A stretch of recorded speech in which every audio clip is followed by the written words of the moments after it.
Recently, after requiring some encouragement, I played through and posted a video of myhouse.wad, which is a level for the GZDoom source port that was released at the beginning of March 2023. In its description, the WAD promises a 10-minute map with some cute household items rendered in Doom sectors, released as a memorial to a friend of the author. What it delivers is a multi-threaded descent into madness, using features of UDMF in twisted ways to confuse, exasperate and frighten its players, and it's unlike anything else I've played in Doom. After exploring the insanity, I wanted to know how the tricks were done, so I dove in with Ultimate Doom Builder to find out what the map was doing underneath.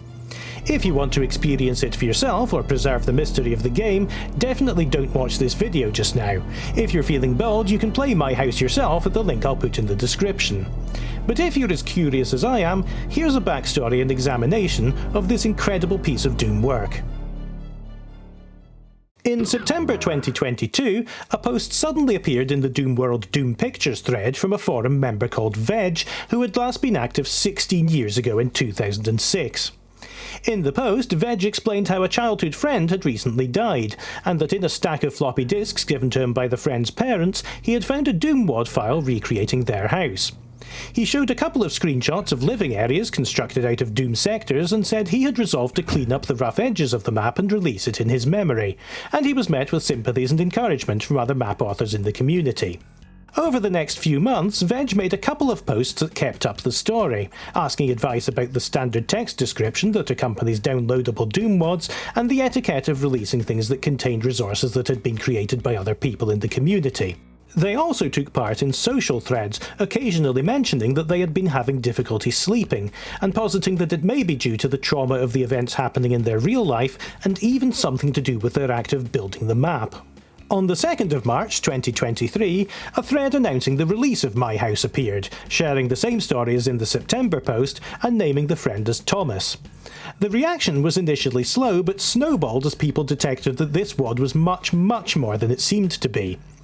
The link in the post briefly just pointed to the download, but was quickly replaced with a link to a whole package of information on a Google Drive. These folders hint at some extra backstory about the WAD, including a journal that the author kept which describes more and more vivid nightmares as he pressed on with making it. Several image files are provided as well. In the sketchbook folder there are 3 photographs of black and white pencil drawings by the friend showing the house, the blue keycard, and the monstrous dog encountered during one section of the game. The screenshots folder depicts various screens from around the WAD's environment, some of which indicate that something is going to go very wrong. The photos section shows an obituary for Thomas Allard saying that he died at his home on August 3rd, 2022, a month before Veg's first announcement appeared on Doomworld. The rest of the photos show the contents of a folder that contains photographs of what looks like various running or sports events, together with pictures recognisable as the inside of the house that the WAD replicates. Finally, there's a photo of Thomas together with a friend who is presumably Veg. The files section has a README and 2 Doom files in it, a WAD and a PK3, which is a file format specific to GZDoom. The README reveals some more somewhat disturbing information, with the author warning that the game has become something else and should not be played if encountered, consistent with the journal saying that they intended to upload the simple WAD version, but somehow couldn't erase the expanded PK3 version. The where to get this file section simply reads, "Don't." For people who choose to ignore this very sensible advice, here's an overview of the strange experiences that they might go through. Many of the disorienting tricks used by My House are built around silent teleportation, the act of moving the player to somewhere else on the map without them noticing. In vanilla Doom, you can only ever move the player very obviously, as whenever you step over a line with the teleport line def action, a green flash will appear along with a distinctive sound, and the player will be paused for a moment before being allowed to move again. But the first Doom extending source port Boom introduced a large list of new line def actions that have been carried forward into UDMF. Among these were lines that transport the player instantly to another line when walked over, without any special effects or even affecting their momentum. In UDMF, this action is number 215, Teleport to Line. Used in the right way, these can be used to create the illusion of a continuous path between 2 distant points in the level. The scenery around the source and destination lines needs to be set up to match so that the player doesn't notice the transition. The door to my house's basement is one of the more obvious places where this is used. The Doom engine requires some trickery to position rooms above and below other rooms, and one of the ways to get around that is to teleport the player between two different sections of the map that contain the upper and lower floors of a building. Therefore, two variants of the house are laid out in the level's map. The top one shown here contains the main floor of the house, and the bottom one has the rooms in the basement. The stairs down to the basement exist in both copies, and the lines that cause the silent teleportation are here on this step near the bottom of the staircase. When the player passes over these lines, they'll be moved to the other floor of the house, and because the surroundings look the same on both copies, it's difficult to tell that any movement has happened at all. Usually you can tell when silent teleportation happens by looking at your automap, as you'll see the player moving suddenly from one place to another. My House foils this by blanking out the map screen. Not only does it define every line in the whole map as invisible on the automap, but it overrides your normal automap settings with a piece of map info definition and sets all foreground and background colours to black, meaning you couldn't see anything even if all the lines were completely visible. I disabled both of these safeguards in an attempt to make sense of the map, and you can now see the switch taking place as I go back and forward over the line at the bottom of the stairs. Even with the safeguards in place, you could see the effect happening at the start of my playthrough video when I opened the basement door and then retreated, because I had only opened the door that was in the lower copy of the house with the basement. The door in the copy of the house with the upper floor remains shut and is in fact just a texture on a wall. You can also see the effect by looking up when descending the stairs. The upper parts of the house will suddenly become walled off when you reach the teleporting line, because they can't exist on the part of the map that has the basement level. And I don't know this, but I'm guessing that this quirk was put in deliberately to make the map seem like it was going to be less clever and complicated than it really is. Most of the sleight of hand taking place is used much more insidiously. Just a moment ago I said that there were two variants of the house in the level's map to handle going between the main floor and the basement. This was a slight simplification because there are in fact 21, and the player is swapped between them throughout the course of the level depending on what actions they take. The first of these swaps happens before you would even think to look out for it. At the start of the WAD, you'll find yourself in front of what I'll call the initial house, standing on the path facing the garage and the front entrance.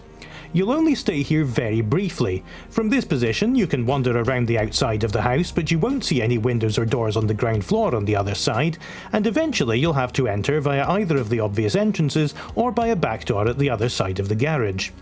As soon as you step into the main area of the house through the front door, the door connecting the entryway to the garage, or the door that leads downstairs to the furnace room, you'll hit a line that will silently move you to another copy of the house area, which I'll refer to as the first house. This move is done with another kind of line action called Set Line Portal, which is more sophisticated than Teleport to Line. It doesn't just teleport actors as they cross it, it makes GZDoom treat the areas of the map on either side of the lines as if they were next to each other. With a portal, you can look through the entrance line and see everything on the other side of the exit line, even if it makes no sense geometrically, and it can seamlessly handle the player or other actors moving through it, line of sight calculations and so on. It's also possible to give sectors portal properties so that the floor or ceiling becomes a portal, and they can be treated as stacked above or below each other.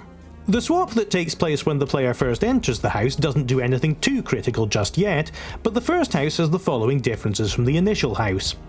A slanted roof is now visible on the house from the outside, where the initial house just had a vanilla Doom-style border at the top.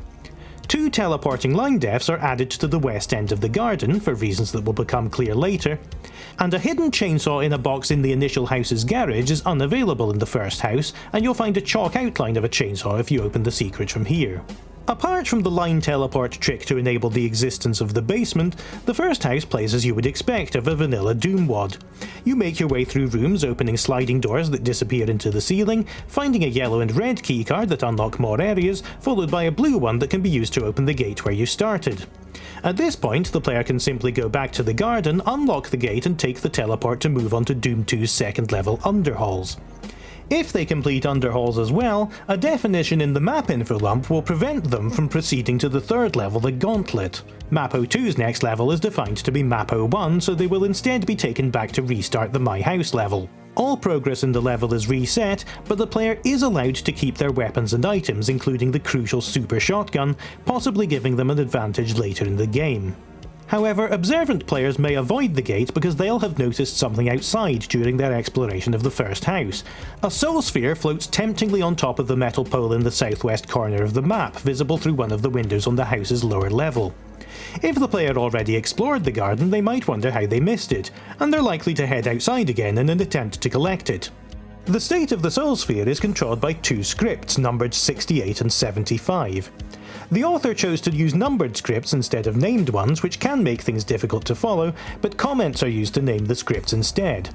Script 68 is called Soul Sphere Allure, and Script 75 is called Soul Sphere Sneaky. When the player picks up the yellow keycard inside the house, it will run Soul Sphere Allure, which will create the soul sphere in the garden, and will assign a run script action to the lines tagged with number 1955 at the three possible house entrances. The next time the player crosses any of those lines, they will run Soul Sphere Sneaky, which removes the soul sphere, deactivates the lines tagged 1955, and in their place sets up a new set of lines also in the doorways. Now, when the player crosses a line tagged 1956, they will run Soul Sphere Allure again and make the other set of lines active. Therefore, once the soul sphere has been created once, moving outside the house will remove it, and moving inside the house will create it again. This whole business with the soul sphere is of course a trap.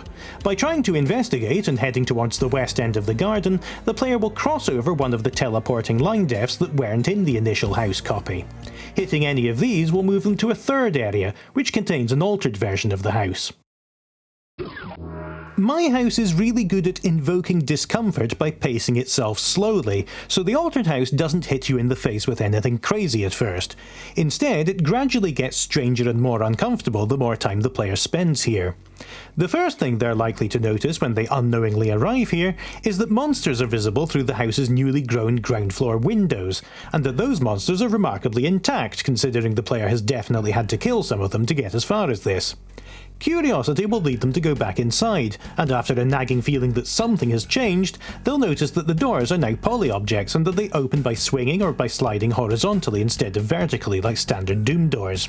Just like before, as the player steps inside, they'll be forced to cross one of three lines placed in this house's copy of the three doors to the main part of the house. This time, crossing the lines will cause the background music to change.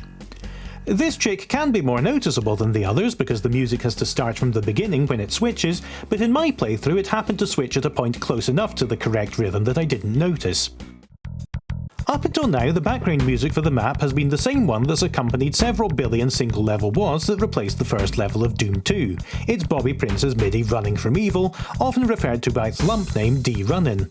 These lines will change the music to a lump called Runnin' 2, which is an 11-minute MIDI that contains several loops of Running from Evil, getting gradually more demented each time. Occasionally, parts will be shifted forward a beat or pitched slightly out of tune, drop some notes or go missing entirely. The drum pattern might suddenly become different, and at one point the guitar melody from the boss level of Shareware Doom makes an appearance wailing behind the normal music.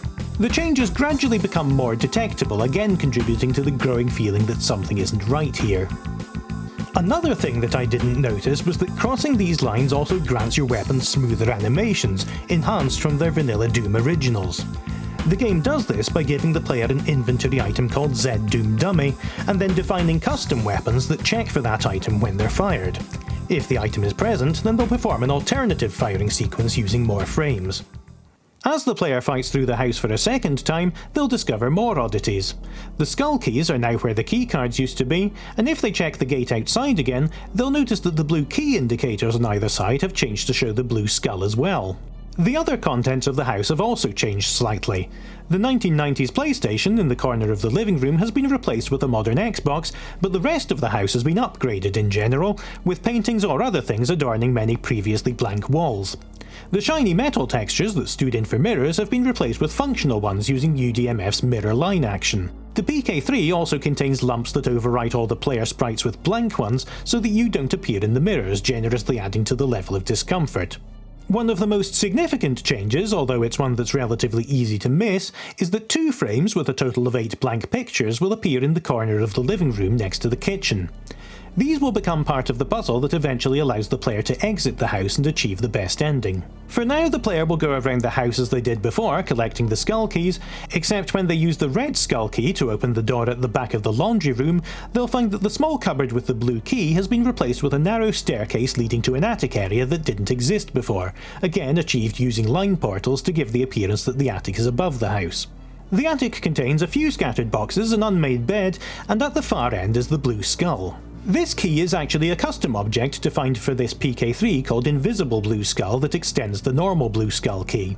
The only difference in its code is that it has a flag set so that it doesn't appear in mirrors. If the player presses use on the large covered object next to it, it will reveal a mirror with a bauble visible in it in place of the skull. Uncovering this mirror will also allow access to a route later on. When the player picks up the blue skull, it runs script 3, which causes several things to happen. This time, the altered house will be further modified without teleporting the player, instead using Doom's floor and ceiling movement actions to hide and reveal various parts of the map. The doors that allow the player to leave the house will be hidden by lowering the ceilings of the sectors in front of them down to the floor. This will happen to all sectors tagged 197 and 1987, which affects the copies of these doors in some realities we've seen already and some that we haven't. Next to them, a cupboard in the entryway is also revealed by moving the ceiling upwards from floor level like a Doom door. The usual speed for a sector moving like this is 16 or 64 for a fast moving door, but these actions are all done at speed 1000, making them switch practically instantly. To demonstrate changes that happen behind the player's back like this, I've slowed them down throughout this video. Some other changes also happen that are less immediately noticeable.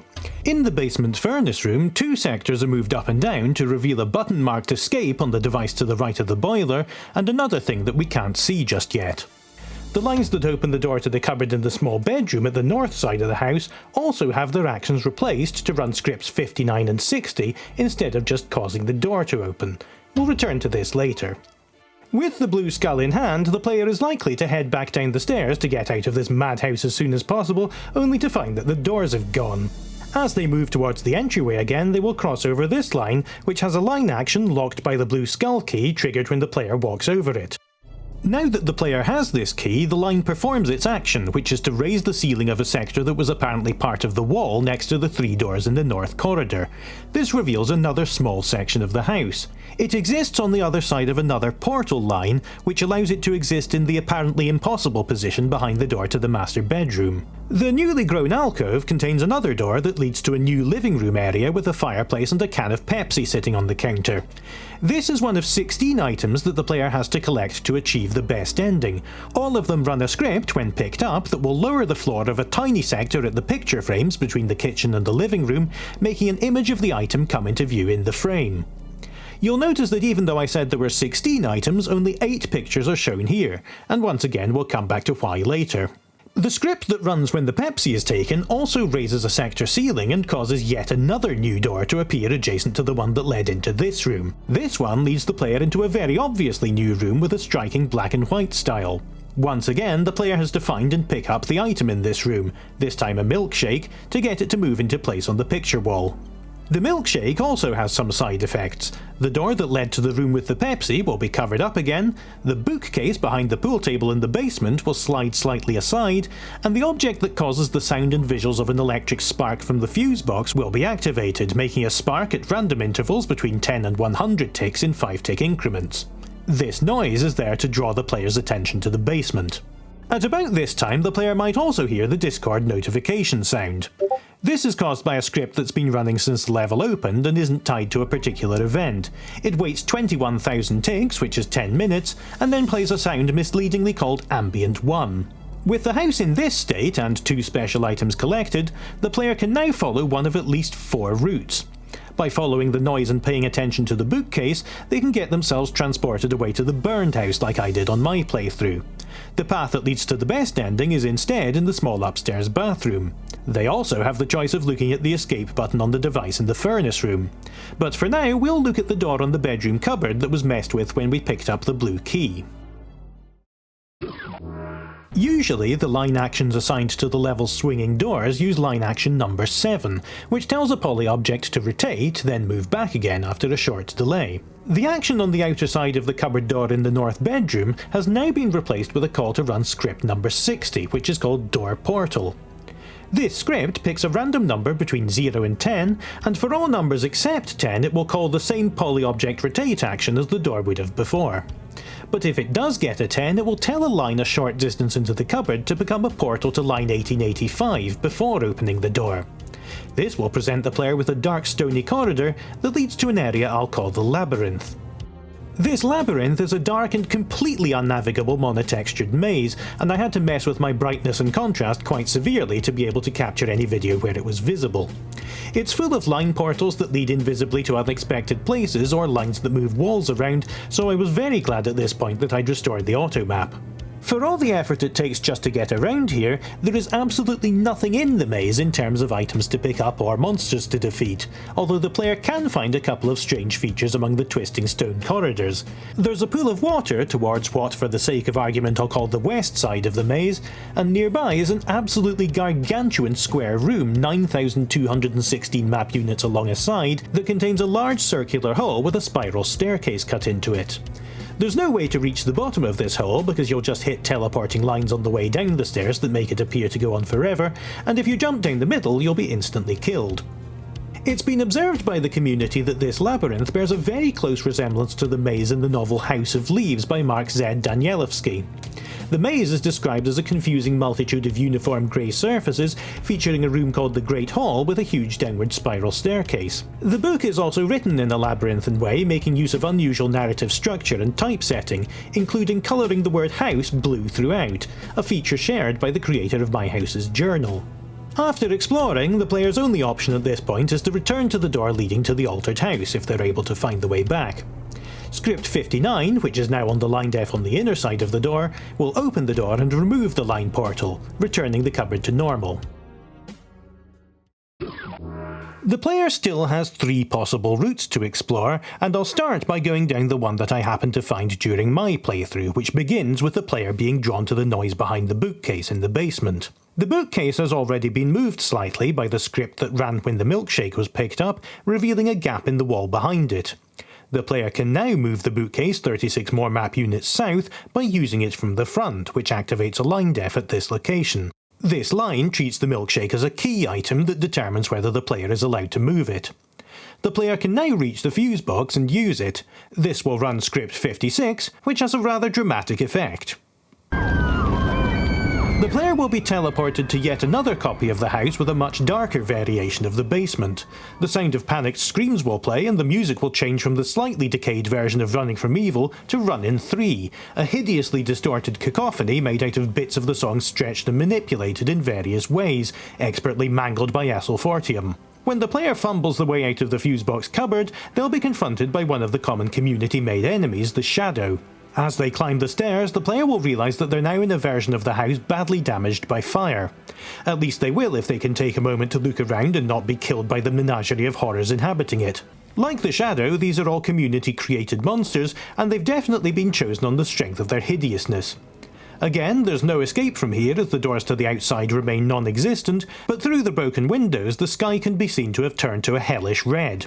Once the player has dealt with the monsters, they'll be able to explore around the ruins and find 3 more items: a framed photograph, a burned book and a teddy bear. These items don't count towards the total on the picture frames next to the kitchen. In fact, in this version of the house the pictures are no longer there. However, like the blue key before, there is another line in the hallway in this version of the house that has a locked walkover action. This time it's lock 15, which is defined in lock defs to require the 3 items.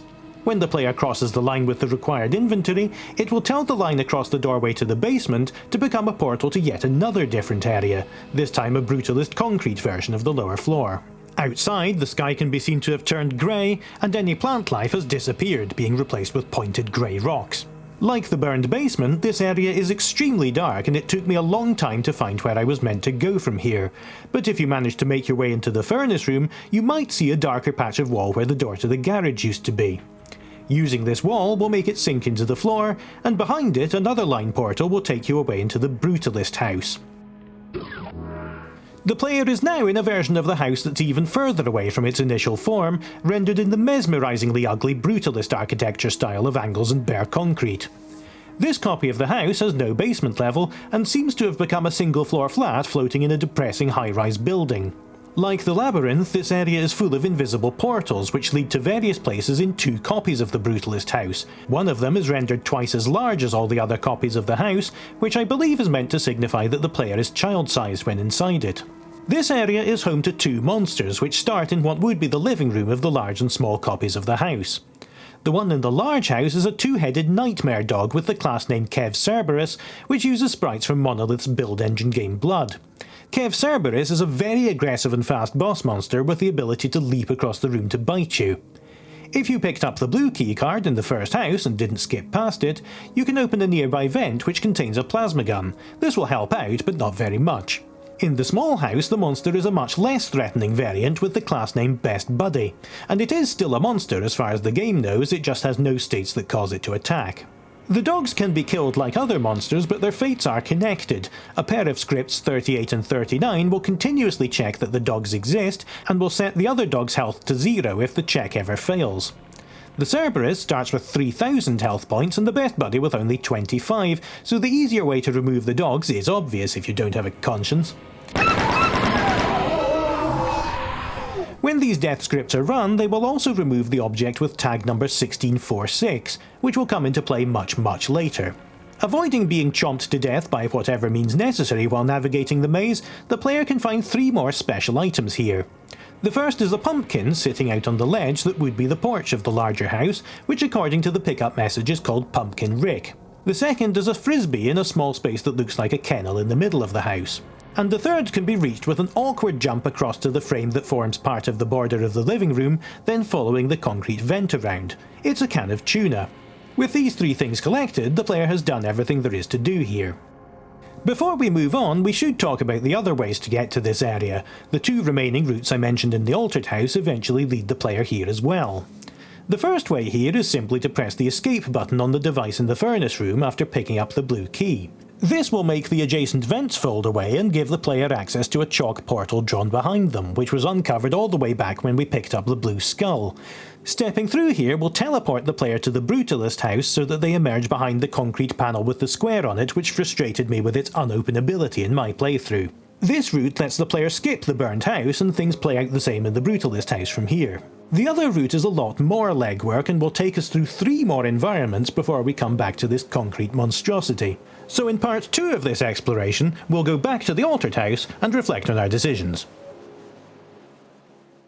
I'll probably cut that out. Thank you to everyone on the left here for supporting me creating Stumbling Tours videos. If you'd like to join in or make suggestions for other games to cover, please have a look at David X Newton on Patreon.